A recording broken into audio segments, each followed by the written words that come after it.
నమస్తే అన్న, అందరికీ నమస్కారం.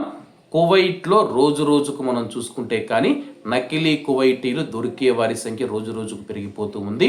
కువైట్ ఉప ప్రధానమంత్రిగా షేక్ ఫహాద్ ఆల్ యూసఫ్ గారు బాధ్యతలు తీసుకున్నప్పుడు 2024లో తీసుకున్నప్పుడు మనం చూసుకుంటే ఆయన ఇప్పటికీ ఉప ప్రధానమంత్రిగా బాధ్యతలు స్వీకరించి 2 సంవత్సరాలు పూర్తయింది. ఆయన తీసుకున్న నిర్ణయాలలో కీలకమైన నిర్ణయం ఏదైనా ఉందంటే కానీ పౌరసత్వం కలిగిన కువైటీలు ఎవరైతే ఉన్నారో వాళ్ళల్లో నకిలీలను గుర్తించాలని చెప్పి ఆయన నిర్ణయం తీసుకున్నప్పుడు కువైటీ ప్రజల నుంచి భారీ ఎత్తున ఆయనకు మద్దతు లభించడం జరిగింది.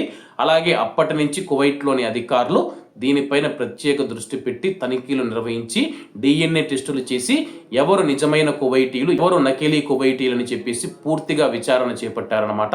ఆ యొక్క విచారణ చేపట్టిన తర్వాత 80,000 మందికి పైగా నకిలీ కువైటీలు అయితే బయటపడడం జరిగింది. 80,000 మంది ఆ యొక్క నకిలీ కువైటీలు మనం చూసుకుంటే కువైట్లోని పలు రంగాలలో ప్రభుత్వ రంగంలో మనం చూసుకున్నా, సైనిక రంగంలో చూసుకున్నాం, పోలీస్ డిపార్ట్మెంట్లో చూసుకున్నా, అలాగే వైద్య రంగంలో చూసుకున్నా, ఇలా అనేక రంగాలలో కువైట్లోని ప్రభుత్వ రంగంలో ఉద్యోగాలు కలిగి ఉండి అలాగే 80,000 మంది నకిలీ కువైటీలు మనం చూసుకుంటే నిజమైన కువైటీ పౌరులు ఎవరైతే ఉన్నారో వాళ్ళ యొక్క ఉద్యోగాలు కానీ వాళ్ళ యొక్క హక్కులను దోచుకొని కువైట్లో వాళ్ళు అక్రమంగా జీవిస్తూ ఉన్నారని చెప్పి తేలడం జరిగిందనమాట.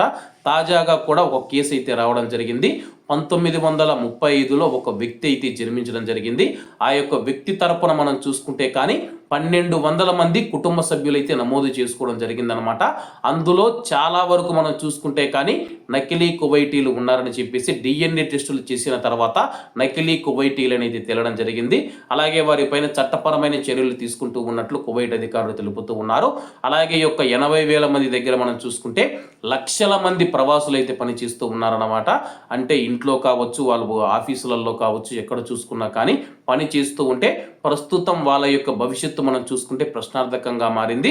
అలాగే ఇటువంటి ప్రవాసుల పైన ఒక నిర్ణయం తీసుకుంటామని చెప్పేసి కువైట్ అధికారులు తెలుపుతూ ఉన్నారు. కానీ ఇప్పటి వరకు స్పష్టమైన ప్రకటన అయితే రాలేదు.